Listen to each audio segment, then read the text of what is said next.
밤 9시 47분. 서울 북쪽 언덕. 그 저택의 텅 빈 거실. 그 거실엔 아무도 없었습니다. 창문은 잠겨 있었고, 문은 닫혀 있었고, 덩그러니 덮여 있던 가야금 하나뿐. 그런데 40년 동안 단 한 번도 열리지 않았던 덮개. 40년 동안 단 한 번도 울리지 않았던 줄. 그날 밤, 그것이 스스로 노래했습니다. 은영 씨는 너무 놀라서 들고 있던 걸레를 떨어뜨렸습니다. 은영 씨는 얼어붙었습니다. 심장이 귓가에서 쿵쿵 울렸습니다. 누가? 거실엔 아무도 없었습니다. 하지만 가야금 위엔 아직도 진동이 남아 있었어요. 마치 누군가의 손가락이 방금 전까지 그 줄을 쓰다듬고 간 것처럼. 그 순간 2층에서 사모님이 뛰어내려왔습니다. 얼굴이 새하얗게 질려 있었습니다. 입술이 파르르 떨렸죠.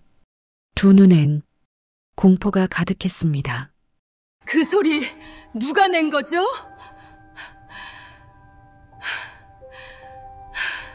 그 가야금 소리는 도대체 누구의 손끝이었을까요? 지금부터 제가 들려드릴 이야기는 단순한 괴담이 아닙니다. 이건 한 사람의 인생이 먼지처럼 사라진 이야기, 그리고 49년 만에 갑자기 다시 나타난 믿을 수 없는 이야기입니다.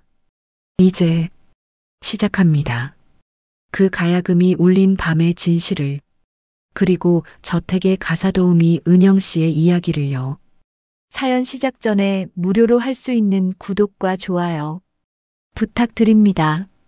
그러면 오늘의 사연 시작합니다. 새벽 5시 알람이 울리기도 전에 눈이 떠졌습니다. 정은영은 몸을 일으켜 세수를 하고 단정히 머리를 빗었어요. 거울 속에는 세월이 남긴 주름이 있었지만 눈빛만큼은 여전히 또렷했습니다.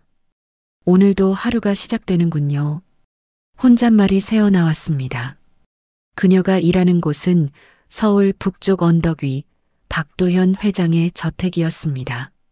1년 2개월 전 이직 가정부로 들어온 이후 조금씩 집안의 규칙들을 배워가고 있었죠. 회장 부부는 부유했고 집은 거대한 정원과 대리석 마루, 그리고 거실 중앙에 자리한 가야금 하나로 상징되었습니다. 그 가야금은 사모님 정미연이 젊은 시절 직접 연주하던 것으로 오랫동안 덮개가 씌워진 채 놓여 있었어요. 아무도 그 줄을 건드리지 않았습니다. 아니, 건드릴 수도 없었죠. 그건 이 집의 금기였으니까요. 은영 씨, 거실 정리 잊지 말아요. 그쪽은 내가 직접 관리해요. 사모님은 늘 그렇게 말하곤 했습니다. 가야금 근처엔 먼지 한 톨 없었지만 그 소리는 단 한 번도 울린 적이 없었습니다. 이유는 누구도 묻지 않았어요. 다만 은영은 알 수 없는 그리움이 가야금에서 흘러나오는 듯한 기분을 느꼈습니다. 가끔은 그 덮개 아래서 바람결 같은 선율이 들리는 것만 같았죠. 기분 탓이겠지. 스스로를 다독이곤 했습니다. 그날도 평소처럼 거실을 청소하다 문득 손이 멈췄습니다. 커튼 사이로 새어드는 햇살이 가야금 위를 스쳤습니다. 그 순간 줄 하나가 미세하게 떨리는 게 눈에 들어왔어요. 은영은 놀라며 손을 멈췄습니다. 누가 있나? 하지만 거실엔 아무도 없었습니다. 단지 창문 틈으로 불어든 바람이 커튼을 흔들 뿐이었죠. 그래도 묘했습니다. 그 떨림이 마치 누군가 자신을 부르는 신호처럼 느껴졌습니다. 그랬습니다. 은영은 어려서부터 음악을 좋아했습니다. 정확히는 가야금이었죠. 하지만 어디서 배운 적은 없습니다. 어릴 적 보육원 마당 한켠에 있던 낡은 가야금이 전부였습니다. 그저 줄을 뜯으며 따라했던 기억뿐이었어요. 그런데 이상하게도 손가락은 언제나 자연스레 움직였습니다. 마치 오래전 누군가의 손이 자신의 손을 이끌었던 것처럼요. 은영 씨. 사모님의 목소리에 정신이 번쩍 들었습니다.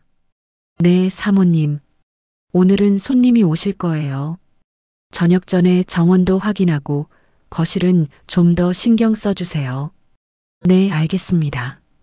은영은 고개를 숙였지만 사모님이 방으로 돌아간 후에도 눈길은 계속 가야금 위에 머물렀습니다. 그때였어요. 사모님이 걸음을 멈추고 조용히 뒤를 돌아보았습니다. 창가에선 은영의 모습이 이상하게 익숙했습니다. 그 자세, 그 고요한 시선, 마치 오래전 누군가와 겹쳐지는 듯했죠. 하지만 그녀는 아무 말 없이 미소를 지으며 계단을 올랐습니다. 은영은 다시 가야금 쪽으로 다가갔습니다. 손끝이 근처를 스칠 때마다 가슴이 두근거렸어요. 한 번만 소리라도 들어보고 싶다. 그 마음이 점점 커졌습니다. 그러나 동시에 두려웠습니다. 이 집에서 그건 절대 해서는 안 되는 일이었으니까요. 그날 밤 집은 유난히 조용했습니다. 회장 부부는 모임으로 외출했고 다른 직원들도 모두 퇴근했죠. 거실에는 은영 혼자뿐이었습니다. 달빛이 커튼 틈으로 들어와 은은하게 가야금을 비추고 있었어요. 그 빛 아래에서 덮개가 희미하게 흔들렸습니다. 은영은 천천히 걸음을 옮겼습니다. 떨리는 손으로 가야금 덮개를 들춰보았습니다. 줄들은 여전히 고요했지만 은영의 가슴은 마치 북소리처럼 뛰고 있었습니다. 한 번만, 정말 한 번만. 그녀는 속삭였어요. 손끝이 첫 줄을 스치는 순간 공기가 떨렸습니다. 그리고 아주 희미하게 한 음이 울렸어요. 그것은 분명 고향의 봄이었습니다. 그러나 어딘가 달랐습니다. 일반적인 선율이 아니었죠. 음 하나하나가 미묘하게 변주되어 있었고 그 안엔 이상할 만큼 따뜻한 리듬이 숨쉬고 있었습니다. 은영은 눈을 감았습니다. 기억 저편에서 어린 시절 누군가가 자신을 무릎에 앉히고 그 곡을 들려주던 장면이 스쳤습니다. 이게 뭐였지? 왜 이렇게 익숙하지? 그녀의 손끝은 멈추지 않았어요. 방 안엔 오랜 세월 봉인되어 있던 소리가 되살아났습니다. 그때였습니다. 2층 복도에서 희미한 발자국 소리가 들려왔어요. 은영은 깜짝 놀라 손을 멈췄습니다. 그러나 이미 늦었습니다. 가야금의 마지막 울림이 고요한 밤 공기 속에서 천천히 사라지고 있었습니다. 그리고 바로 그 순간 위층에서 낮고 낯선 목소리가 들려왔습니다. 그 곡 지금 누가 친 거죠? 은영이 가야금 위에서 손을 떼자마자 집안은 다시 정적에 잠겼습니다. 마치 아무 일도 없었던 것처럼 공기가 고요해졌어요. 하지만 그녀의 심장은 여전히 두근거렸습니다. 방금 전 울려 퍼진 그 음이 귓가에 남아 있었거든요. 고향의 봄. 아니야, 뭔가 달라. 그녀는 속삭였습니다. 기억 어딘가에서 아주 어릴 적 들었던 한 사람의 목소리와 손끝의 온기가 희미하게 겹쳐지고 있었습니다. 이 곡을 나는 어디서 배운 걸까? 스스로에게 묻는 그 순간 2층 복도에서 조용한 발소리가 들려왔습니다. 은영은 깜짝 놀라 덮개를 닫고 걸레를 들었습니다. 은영 씨, 사모님의 낮은 목소리가 들려왔어요. 지금 무슨 소리가 들린 것 같은데. 저 아니에요. 바람이 좀 불어서 창문이 흔들렸어요. 은영은 고개를 숙인 채 변명했지만 목소리는 떨리고 있었습니다. 정미연 사모님은 천천히 거실로 내려왔습니다. 회색 트위드 가운 차림의 그녀는 여전히 우아했지만 눈빛은 흔들리고 있었어요. 사모님은 가야금 쪽으로 다가갔습니다. 손끝이 덮개 위를 스쳤습니다. 이 줄 조금 흔들렸네요. 그녀의 말에 은영의 숨이 멎었습니다. 그럴 리가요. 제가 먼지만 닦았어요. 정미연은 아무 대답도 하지 않았습니다. 대신 조용히 소파에 앉아 가야금을 바라보았습니다. 그녀의 눈동자엔 묘한 떨림이 있었어요. 이 집에서 이 곡을 들은 게 몇십 년 만인지 모르겠네요. 네, 방금 그 곡이요. 고향의 봄 아니, 그건 내 버전이에요. 내가 직접 만든 곡이었죠. 은영은 그제야 손이 떨리기 시작했습니다. 저 그냥 어릴 때부터 손이 그렇게 움직였어요. 아무도 가르쳐 주지 않았어요. 정미연은 그녀를 뚫어지게 바라보았습니다. 잠시 후 그녀는 미소를 지었지만 그건 평소의 온화한 미소가 아니었습니다. 은영 씨, 귀 좀 볼 수 있을까요? 네. 사모님은 천천히 손을 내밀어 은영의 머리카락을 살짝 귀 뒤로 넘겼습니다. 은영은 어리둥절한 표정으로 가만히 있었습니다. 정미연의 시선이 그 왼쪽 귓불 아래에 멈췄어요. 거기엔 작은 점 하나가 있었습니다. 마치 새벽의 별처럼 희미하게 빛나는 점. 사모님의 숨이 멈췄습니다. 손끝이 떨렸어요. 이 점 어디서 생긴 건지 기억나요? 태어날 때부터 있었대요. 보육원에서 그렇게 들었어요. 그 말에 사모님의 눈가가 흔들렸습니다. 너무 닮아 있었습니다. 26에 잃어버린 딸, 그 아이의 귓불 아래에도 같은 자리에 점이 있었죠. 아니야, 우연일 거야. 사모님은 스스로에게 중얼거렸습니다. 그러나 그때였어요. 현관 밖에서 발걸음이 들렸습니다. 박도연 회장이 귀가한 것이었죠. 무슨 일인가? 낮지만 단호한 목소리였습니다. 아무 일 아니에요, 여보. 그냥 청소하다가. 사모님은 서둘러 말을 끊었지만 회장은 이미 거실 쪽으로 내려왔습니다. 그는 가야금을 흘끗 보더니 눈썹을 찌푸렸습니다. 저 악기는 손대지 말라고 했을 텐데. 은영은 머리를 숙였습니다. 죄송합니다, 회장님. 잠깐만 닦으려던 게 그럴 필요 없어. 저건 이제 장식품이야. 그 말에 정미연의 눈빛이 흔들렸습니다. 당신 그 곡 기억 안 나요? 그 아이가 마지막으로 쳤던 곡이에요. 박도연은 잠시 말을 잃었습니다. 그리고 낮게 중얼거렸죠. 그건 49년 전의 일이야. 이제 그만 잊어야지. 그는 돌아서려 했지만 사모님의 목소리가 그를 붙잡았습니다. 방금 그 곡이 똑같이 들렸어요. 우리 은영이 손끝 같았어요. 회장은 한순간 걸음을 멈췄습니다. 그러나 이내 고개를 저으며 방으로 올라갔습니다. 남겨진 정미연은 가야금을 향해 천천히 다가갔습니다. 손끝으로 한 줄을 가볍게 뜯자 은영이 방금 전에 쳤던 바로 그 선율이 울렸습니다. 고향의 봄의 변주, 은영이 봄이었죠. 그 음이 거실을 가득 채웠습니다. 사모님의 눈가에 눈물이 맺혔습니다. 이 곡을 또 들을 줄이야 그 목소리는 떨렸고 시간은 멈춘 듯 고요했습니다. 은영은 아무 말도 할 수 없었습니다. 눈앞의 여인은 자신이 알던 사모님이 아니었습니다. 마치 오래전 잃어버린 무언가를 되찾은 사람처럼 그녀의 손끝은 떨리고 있었습니다. 그 순간 은영의 머릿속에도 희미한 기억 하나가 떠올랐습니다. 어린 자신을 무릎에 앉히고 노랗게 빛나는 햇살 속에서 누군가가 부드럽게 말하던 목소리.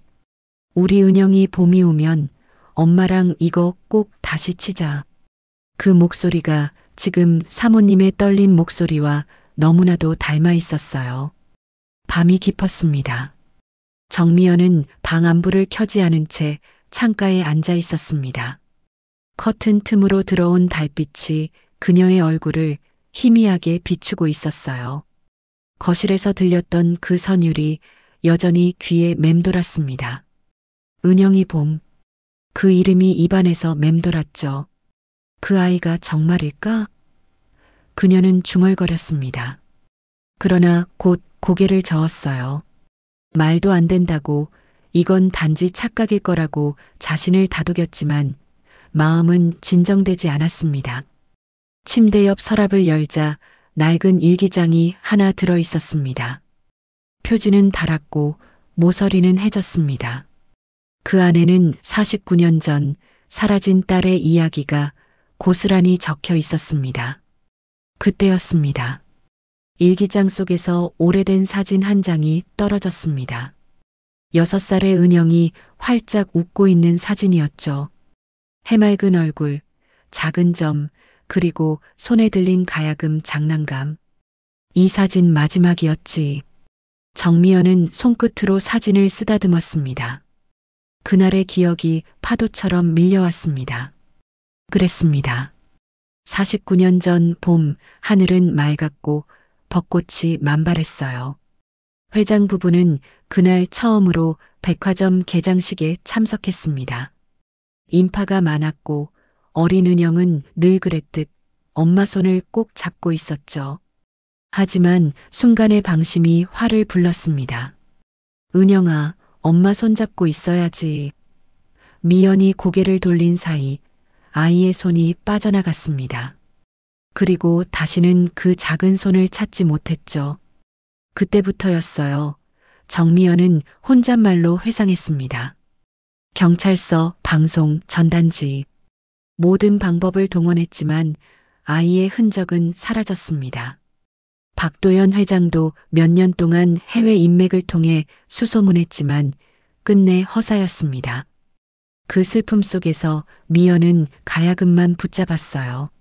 하루에도 수십 번 은영이 봄을 연주했습니다.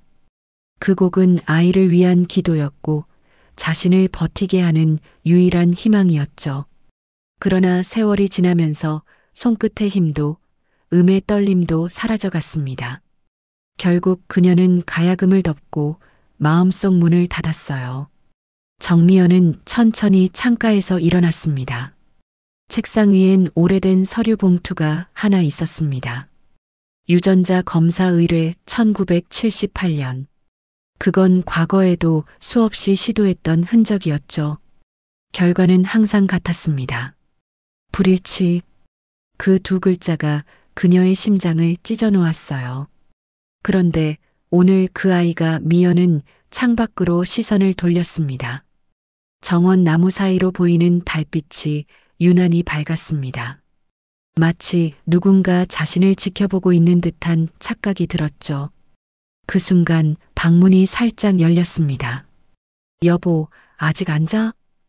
회장이 들어왔습니다. 잠이 안 와요. 나도 그래. 두 사람은 조용히 눈을 마주쳤습니다. 그 여인, 은영 씨 말이요. 왜요? 당신이 말한 그 곡, 나도 들었소. 분명 내가 만든 변주였어. 그렇죠? 내 손끝의 버릇까지 똑같았어요.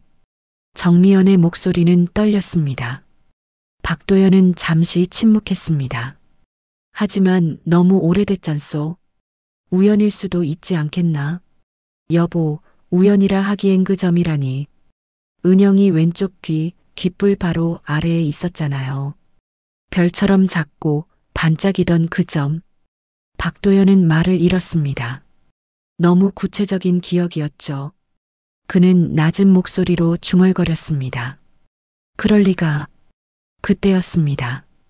갑자기 가야금 줄이 팅하고 울렸습니다. 두 사람 모두 놀라서 시선을 돌렸죠. 방밖 거실에서 아주 희미한 울림이 전해졌습니다. 분명 아무도 없을 텐데 줄 하나가 스스로 떨리고 있었어요. 공기가 차가워졌습니다. 정미연은 몸을 일으켰습니다. 저건 은영이 봄의 첫 음이에요. 그녀의 눈에 눈물이 고였습니다. 여보, 이제 그만. 아니요. 이건 단순한 소리가 아니에요. 그 아이가 돌아온 거예요. 회장은 아무 말도 하지 못했습니다. 그는 단지 아내의 떨리는 어깨를 바라봤습니다. 그리고 처음으로 깨달았습니다. 그녀가 이 반세기 동안 얼마나 그 아이의 이름을 가슴에 품고 살아왔는지를. 정미연은 가야금 앞에 섰습니다. 손끝이 줄을 스쳤습니다. 그러자 진동이 퍼졌습니다. 울음 같은 소리, 바람 같은 떨림. 그 모든 게 은영이 봄이었습니다. 은영아, 엄마가 아직 널 잊지 않았단다. 그 목소리가 떨리며 흩어질 때 창밖에서 새벽바람이 불어와 커튼을 흔들었습니다. 그 바람 속에서 정미연은 처음으로 희미한 미소를 지었습니다. 어쩌면 정말로 봄이 다시 오고 있는지도 몰랐습니다. 새벽이 밝아올 무렵 박도연 회장은 서재 불을 켰습니다. 여느 때와 다르게 눈가엔 잠의 흔적이 없었습니다. 손끝엔 미세한 떨림이 있었죠. 방 안에는 오래된 문서 상자와 낡은 사진첩이 쌓여 있었습니다. 그중 하나 실종 아동 자료 1976이라 적힌 서류철을 꺼냈습니다. 종이엔 누렇게 변색된 자국과 함께 경찰 도장이 희미하게 찍혀 있었습니다. 49년 전이면 내가 40이었지. 그는 낮게 중얼거렸습니다. 그날의 장면이 머릿속에 생생히 떠올랐습니다. 사람들로 붐비던 백화점, 경찰의 사이렌, 그리고 아내의 울음소리. 당신이 은영이를 놓쳤어요. 미연이 그를 향해 울부짖던 목소리. 그것이 박도연에게 남은 가장 선명한 기억이었습니다. 그날 이후로 두 사람의 삶은 완전히 달라졌죠. 회장은 일에 파묻혔고 아내는 가야금 앞에서 멈췄습니다. 박도연은 서류를 넘기다 한 장의 사진에서 손을 멈췄습니다. 백화점 앞에서 찍힌 CCTV 흑백 인화본이었습니다. 6살 은영이, 그리고 그 옆에는 정체불명의 여인이 손을 잡고 있었습니다.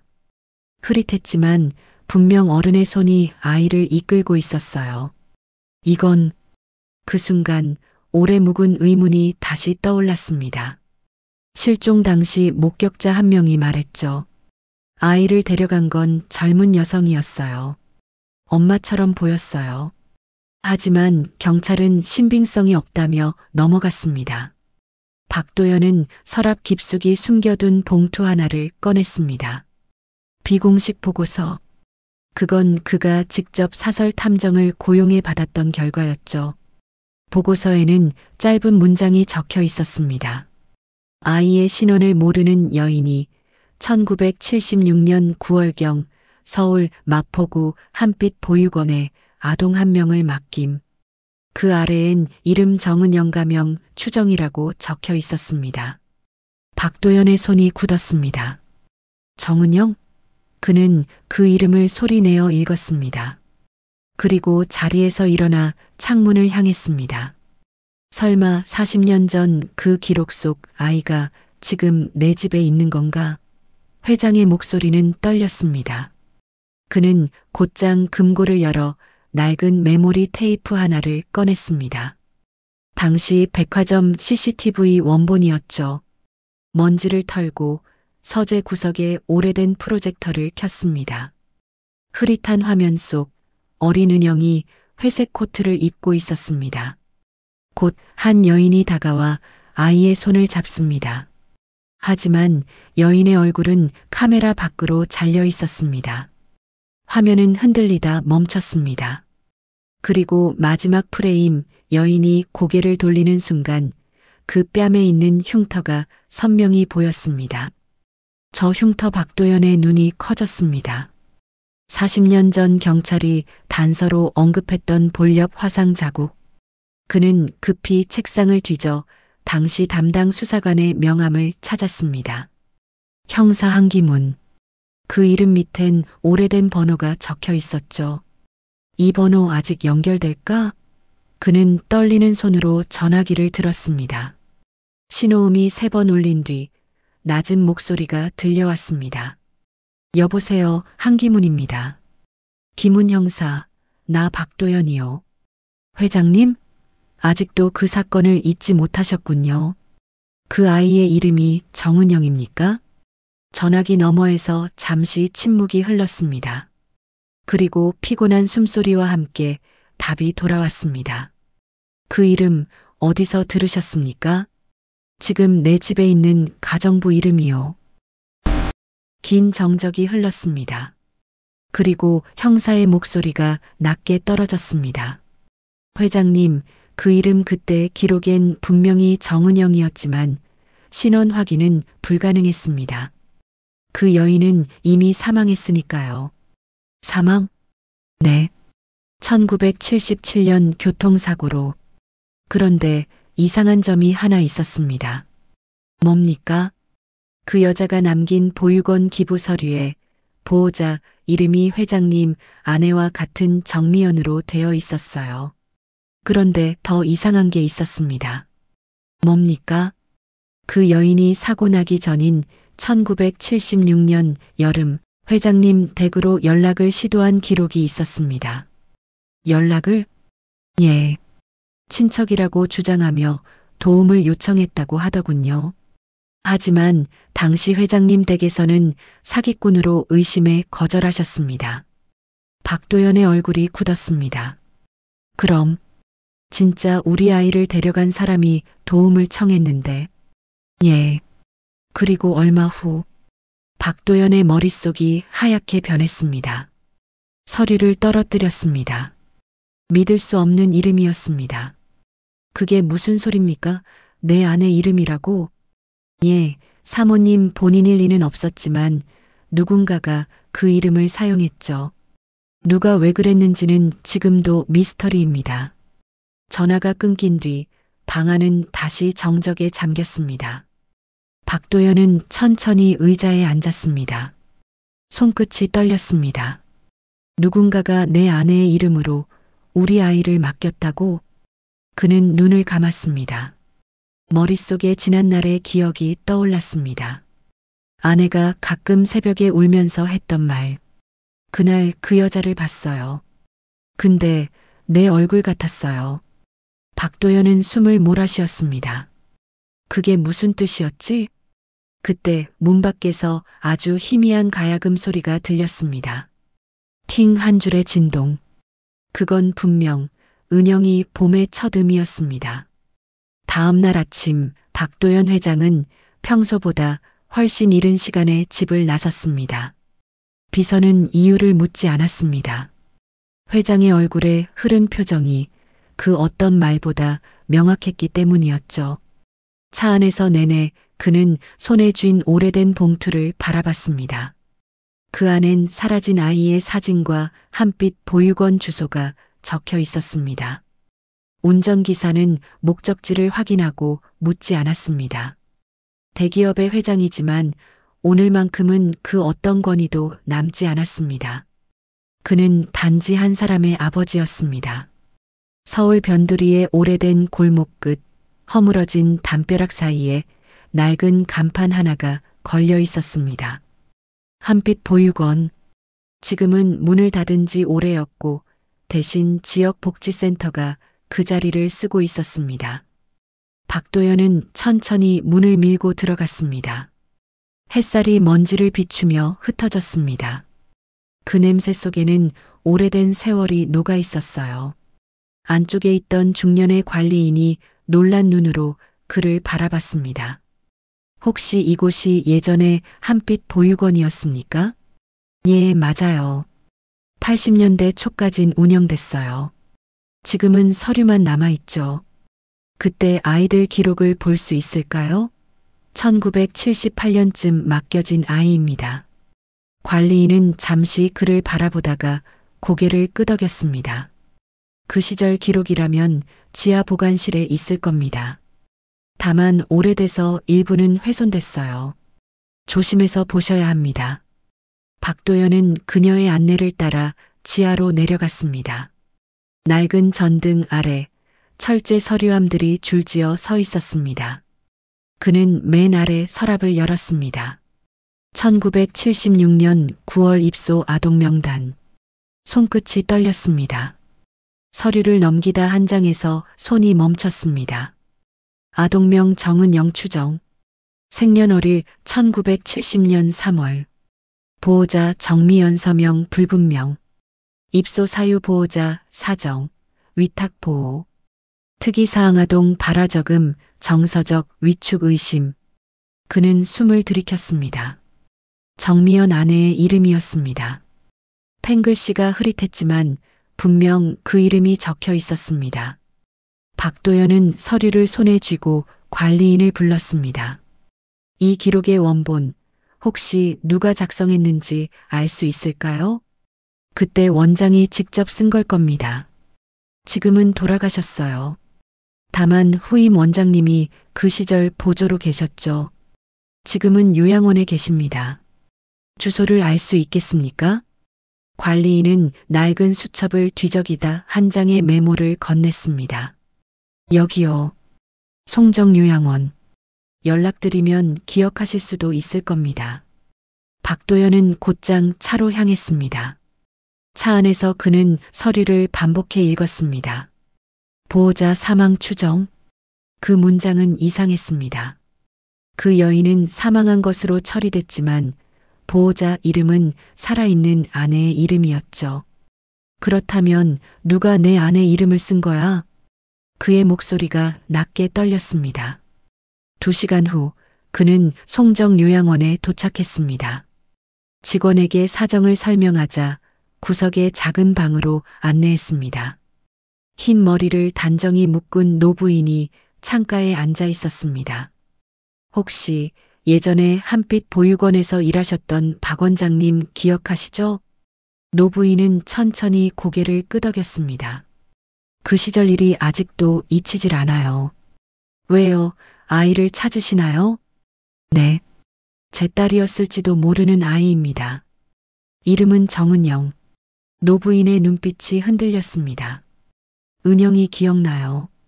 아주 조용하고 눈이 맑은 아이였어요.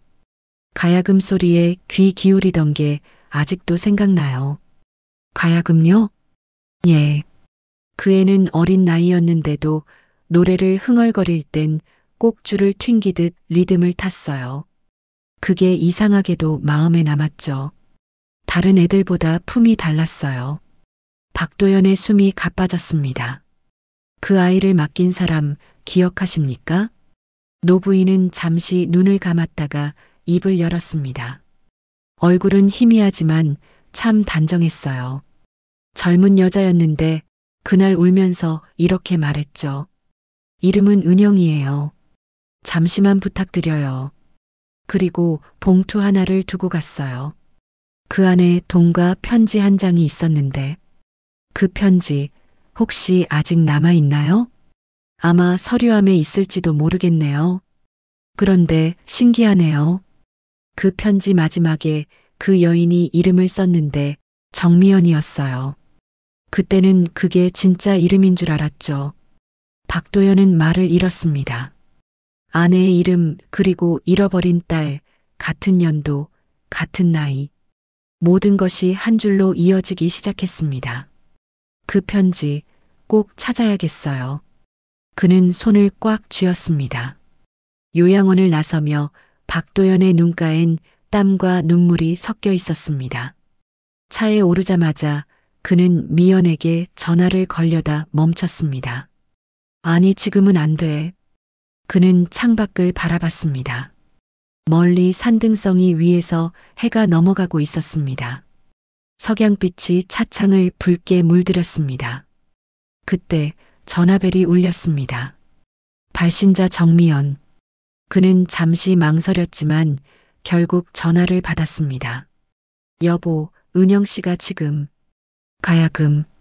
지금 그 곡을 은영이 봄을 치고 있어요. 박도연의 손에서 서류가 떨어졌습니다. 그는 천천히 속삭였습니다. 그 곡을 기억하고 있다면 이제 숨길 수 없겠군. 저녁이 되자 박도연 회장은 평소보다 조금 이른 시간에 집으로 돌아왔습니다. 복도 끝까지 조용했지만 거실 쪽에서는 낮게 울리는 가야금 소리가 새어나왔습니다. 그는 잠시 현관에서 멈춰 섰습니다. 이 집에서 가야금 소리가 난다는 건 아주 드문 일이었거든요. 더구나 그 곡은 익숙했습니다. 그는 신발을 벗고 천천히 거실로 걸어갔습니다. 거실은 반쯤 어두웠습니다. 커튼 사이로 스며든 불그스름한 노을빛이 바닥을 쓰다듬고 있었고 그 한가운데에 가야금이 놓여 있었습니다. 가야금 앞에는 정은영이 단정히 앉아 있었어요.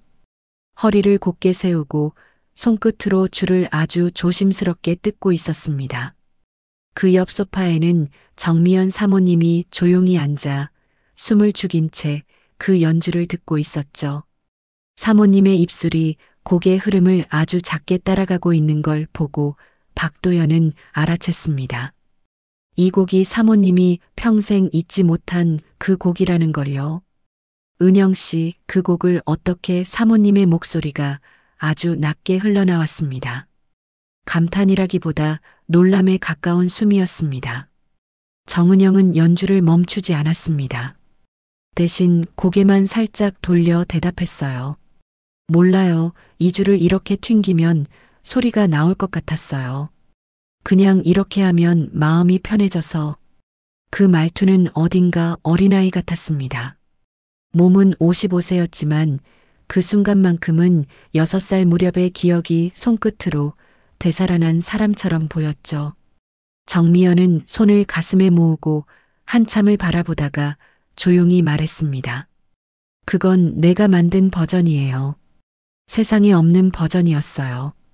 내 딸한테만 가르친 곡이었죠. 그 말에는 분명히 아픔이 섞여 있었습니다.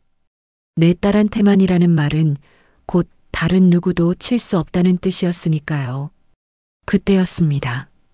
은영이 줄을 멈추고 고개를 더 숙였습니다. 내려앉은 머리카락이 귀 뒤로 흘러내렸고 그 사이로 아주 작은 점 하나가 드러났습니다. 왼쪽 귓불 바로 아래 살짝 들어간 곳이었죠. 조명에 닿자 그 점이 아주 작게 빛났습니다. 정미연의 눈이 그곳에 꽂혔습니다. 그녀는 자리에서 일어나듯 다가와 무릎을 꿇고 앉았습니다. 손이 떨렸습니다. 잠깐만요, 잠깐만요, 은영 씨. 움직이지 말아요. 정미연은 아주 조심스럽게 은영의 머리카락을 귀 뒤로 넘겼습니다. 그리고 귓불 아래를 확인하자마자 숨을 크게 들이켰습니다. 맞아요, 이 자리였어요. 여기였어요. 박도연이 조용히 물었습니다. 미연 씨, 그 점 말이요? 네. 이 귓불 아래 작은 점이요. 내가 맨날 우리 딸 귀걸이 자리라고 했던 데예요. 진짜 이상했어요. 딱 여기 있었거든요. 내가 우리 딸은 귀 안 뚫어도 돼. 여기에 이미 예쁜 점이 있으니까 그랬어요. 정은영은 눈을 동그랗게 떴습니다. 보육원에서도 이 점 예쁘다고 그랬어요. 그래요. 그게 그냥 점이 아니었어요. 그건 내 딸이라는 표시였어요. 정미연의 눈가에 눈물이 맺혔습니다. 그러나 이번 눈물은 소리 없이 번지는 눈물이었습니다. 억지로 참아온 세월이 길었던 사람의 눈물이었죠. 박도연은 두 사람을 번갈아 보다가 아주 낮은 목소리로 말했습니다. 그럼 이제 거의 맞다고 봐도 되겠구먼. 그의 말투에는 안도와 두려움이 동시에 들어 있었습니다. 곡도 같고 버전도 같고 점까지 같으니까. 정미연이 고개를 천천히 끄덕였습니다. 맞아요. 이건 우연이 아니에요. 이건 온 겁니다. 그 아이가 돌아온 거예요. 정은영은 그 말을 쉽게 받아들이지 못한 듯 고개를 저었습니다. 제가요? 제가 그 잃어버린 딸이라고요?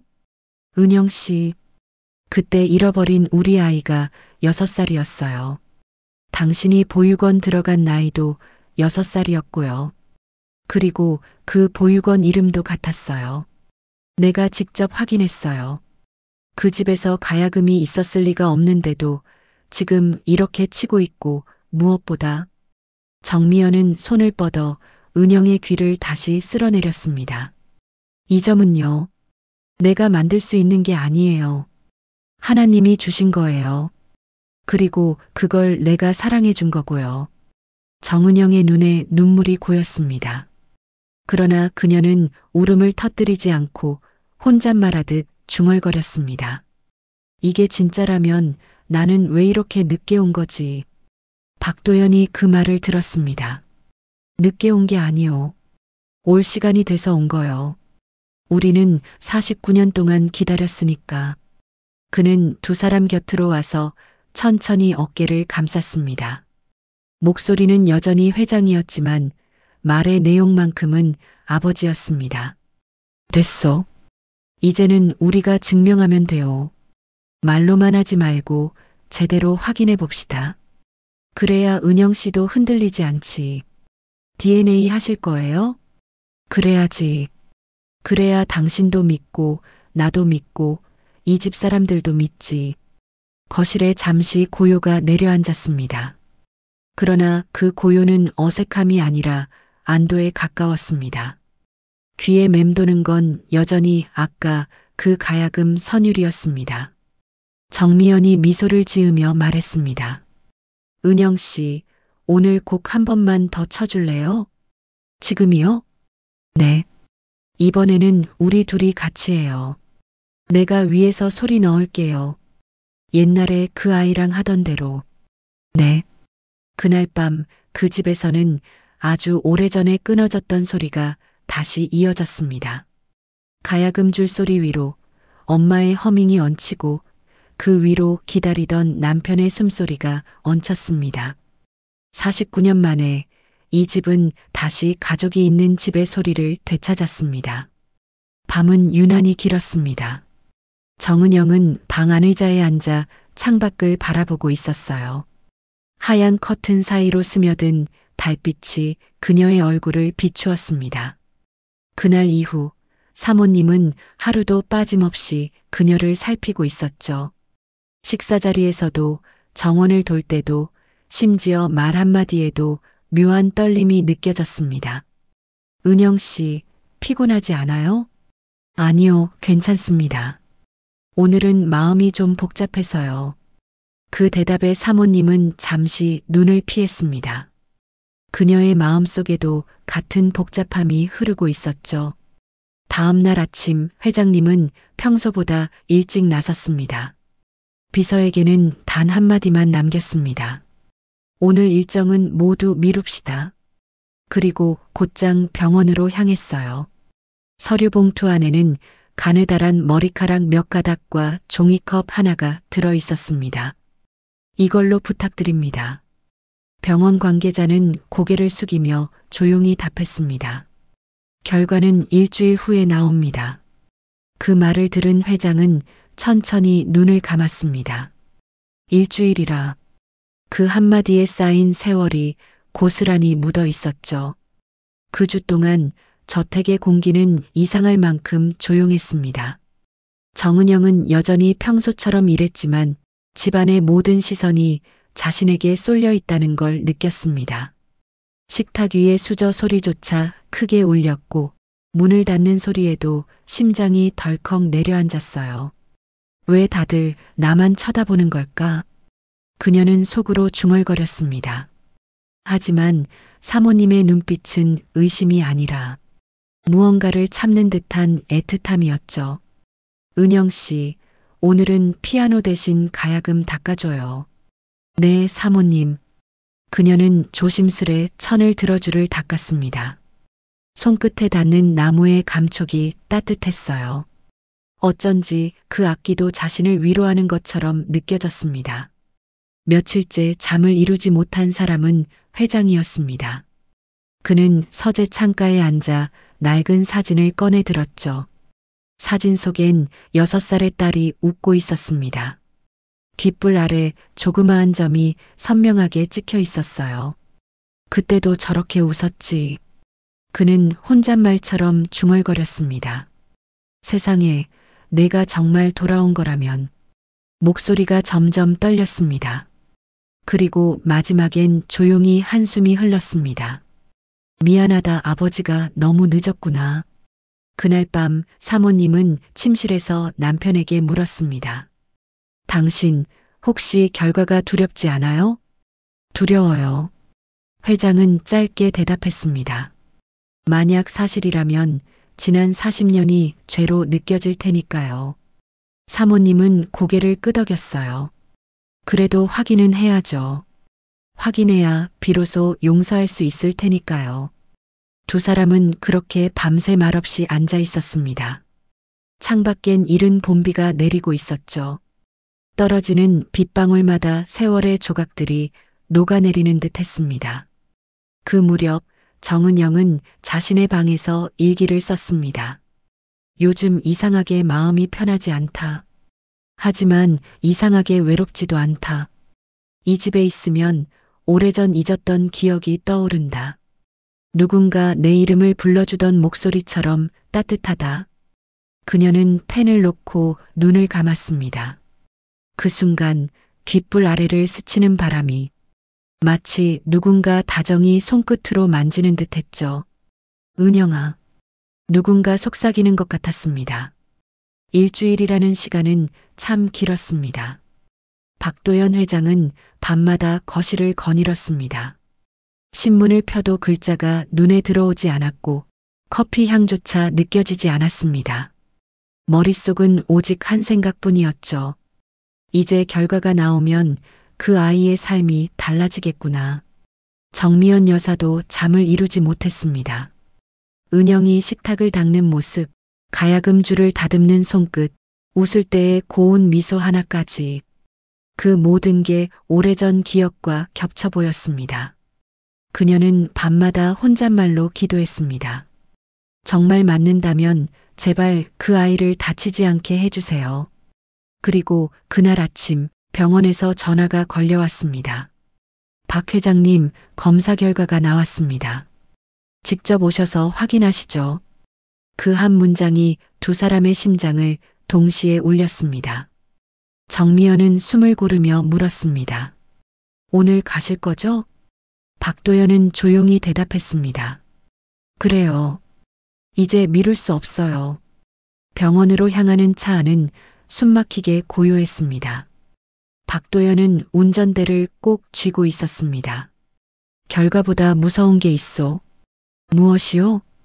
그 아이의 눈을 다시 마주칠 때 내가 어떤 얼굴을 해야 할지 모르겠소.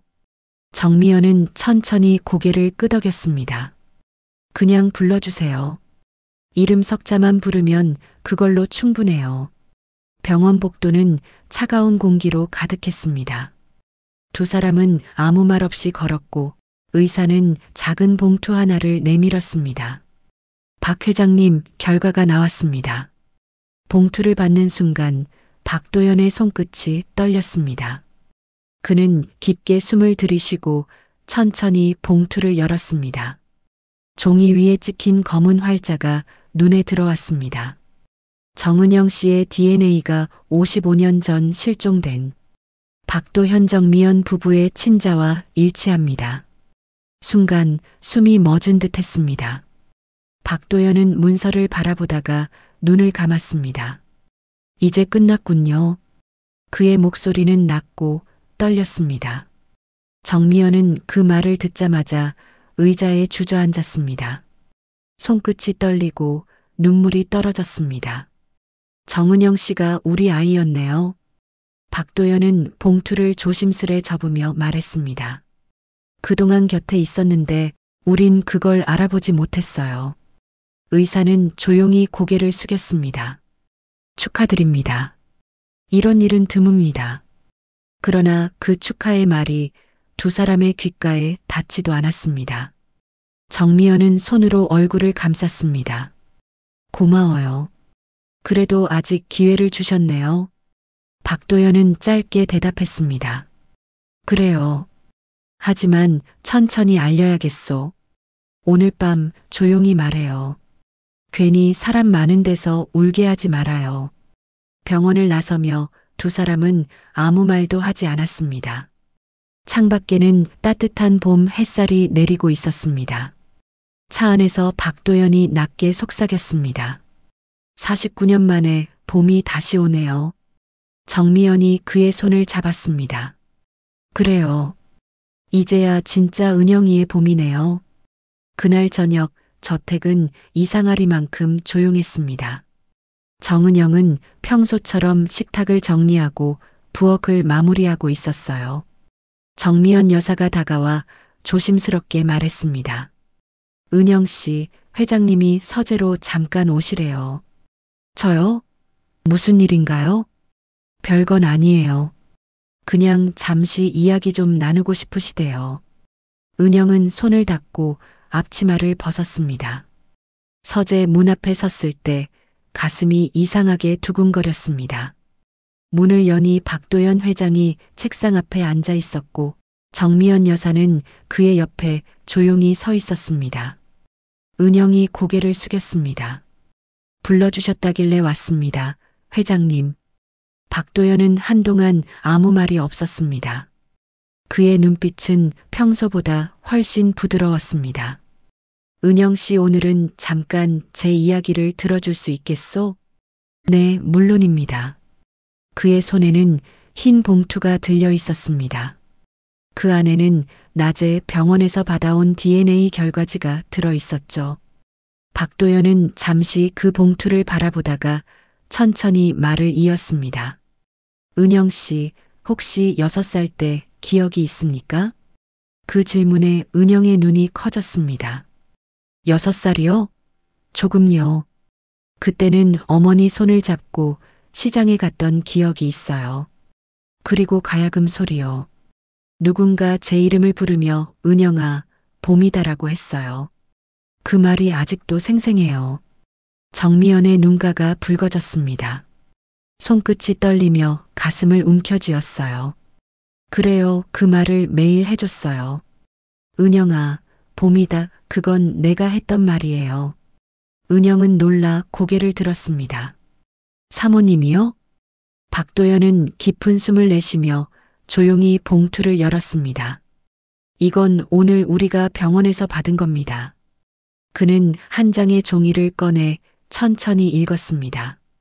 정은영 씨의 DNA가 49년 전 실종된 우리 부부의 친자와 일치한다는 결과입니다. 순간 방 안의 공기가 멎은 듯 했습니다. 은영은 그대로 굳어섰습니다. 손끝이 떨렸고 숨이 막히는 것 같았어요. 그게 무슨 말씀이신가요? 정미연이 다가와 떨리는 손으로 그녀의 뺨을 감쌌습니다. 은영 씨, 아니, 우리 은영이. 당신이 우리 딸이에요. 그 말이 들리는 순간 은영의 눈에서 눈물이 터졌습니다.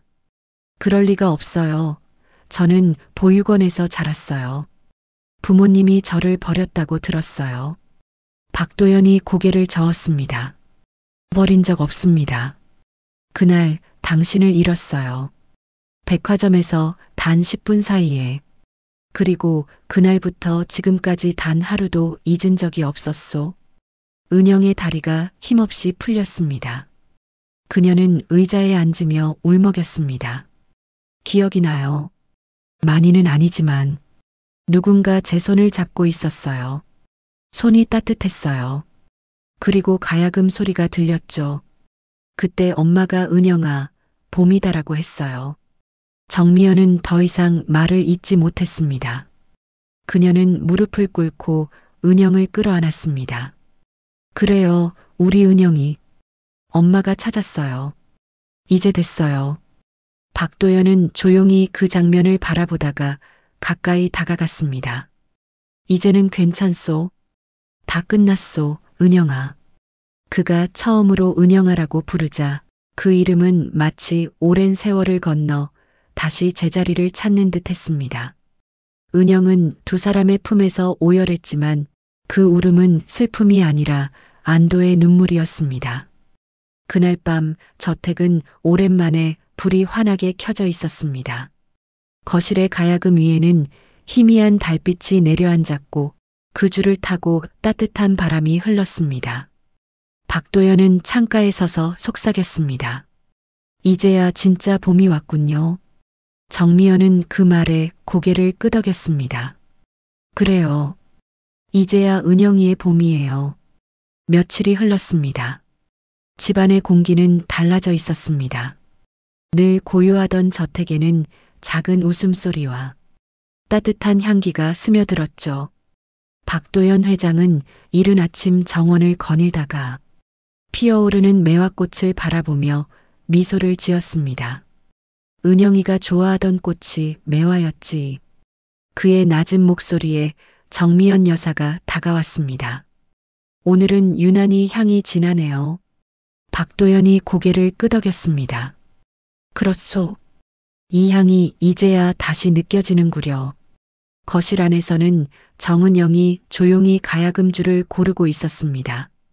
그 손끝은 여전히 섬세했지만 이제는 주저함이 없었습니다. 그녀의 앞에는 부모님이 마주 앉아 있었어요. 정미연이 부드럽게 물었습니다. 오늘은 어떤 곡을 들려줄 거예요? 은영은 살짝 웃었습니다. 예전엔 아리랑을 많이 쳤지만 오늘은 그보다 더 오래된 곡이에요. 무슨 곡이죠? 엄마가 자주 치시던 곡 은영이의 봄이에요. 그녀는 조용히 첫 줄을 튕겼습니다. 잔잔한 선율이 거실을 가득 채웠습니다. 가야금의 울림은 마치 오래된 집의 공기 속에 숨어있던 시간의 먼지를 털어내는 듯했죠. 그 소리를 듣던 정미연의 눈에서는 눈물이 흘렀습니다. 하지만 이번엔 슬픔이 아닌 감사의 눈물이었습니다. 이 소리 너무 오래 기다렸어요. 박도연도 고개를 끄덕이며 말했습니다. 이제 우리 집이 다시 살아있소. 은영은 연주를 멈추지 않았습니다. 눈을 감은 채 마음속에서 하나씩 떠올랐습니다. 어릴 적 자신을 부르던 엄마의 목소리, 두 손을 꼭 잡아주던 아버지의 미소, 그리고 잃어버린 세월 속에서도 희미하게 남아있던 가야금의 선율. 그 모든 것이 지금 하나로 이어져 있었습니다. 마지막 음이 울려 퍼질 때 세 사람은 서로를 바라보며 미소를 지었습니다. 엄마, 아버지. 그녀는 조심스럽게 말을 꺼냈습니다. 이 집에 오기 전엔 제 이름이 왜 그렇게 익숙한지 몰랐어요. 누가 지어준 건지도 몰랐고요. 근데 이제 알 것 같아요. 그 이름은 버려진 게 아니라 불리던 이름이었어요. 정미연은 은영의 손을 꼭 잡았습니다. 그래요. 그 이름은 우리가 다시 부르기 위해 남겨둔 거예요. 박도연이 천천히 일어나 창가로 향했습니다. 유리창 너머로 햇살이 부서지고 있었습니다. 이제 다시 시작하자. 서로에게 미안해하지 말고 그저 오늘을 살자꾸나. 정은영은 고개를 끄덕였습니다. 네. 이제야 제 자리를 찾은 것 같아요. 그녀의 눈가에 잔잔한 미소가 번졌습니다. 그 순간 밖에서 봄바람이 불어와 하얀 커튼이 살짝 흔들렸습니다. 햇살이 세 사람의 얼굴 위로 부드럽게 내리쬐었습니다. 시간이 멈춘 듯 그 순간은 오직 따뜻함만 존재했습니다. 정미연이 가만히 속삭였습니다. 은영아, 봄이다. 은영은 그 말을 들으며 눈을 감았습니다. 이제는 아프지 않은 기억, 되찾은 이름, 되찾은 가족. 그녀의 입가에 미소가 피어올랐습니다. 그리고 천천히 다시 줄을 튕겼습니다. 가야금의 소리는 노을빛 거실을 감싸며 퍼져나갔습니다. 그날 이후 저택에는 매일 저녁 은은한 선율이 울려 퍼졌습니다. 마치 세월이 멈춘 집에 봄이 다시 찾아온 것처럼 사람들은 그 집을 봄의 저택이라 불렀습니다. 그곳에는 눈물보다 따뜻한 음악이, 잃어버린 세월보다 더 깊은 사랑이 살고 있었죠. 그날 이후 저택엔 다시 음악이 울렸습니다. 가야금의 선율은 지난 세월의 상처를 감싸며 잃어버린 시간 위로 봄빛처럼 스며들었죠. 은영은 이제 더 이상 외로운 이름이 아니었습니다. 그녀의 이름을 불러주는 사람이 있고 그 소리를 들으며 미소 짓는 부모가 있었으니까요. 사람의 기억은 잊혀질 수 있지만 사랑은 사라지지 않는다고들 합니다. 잃어버린 봄은 다시 돌아왔고 그 집엔 눈물 대신 따뜻한 웃음이 머물렀습니다. 만약 이 이야기를 듣는 당신에게도 오래 잊고 있던 누군가가 있다면 오늘 조용히 그 이름을 한번 불러보세요. 그 순간 당신 마음에도 은영이의 봄처럼 따뜻한 바람이 불어올 거예요. 오늘 은영이의 이야기 어떠셨나요? 49년 만에 돌아온 봄처럼 우리 인생에도 늦지 않은 기적이 있을 수 있습니다. 혹시 여러분도 오래 그리워하는 누군가가 있으신가요? 댓글로 여러분의 이야기를 들려주세요. 이런 따뜻한 이야기가 좋으셨다면 좋아요와 구독 부탁드립니다. 여러분의 응원이 더 좋은 이야기를 전하는 힘이 됩니다. 인생영가였습니다.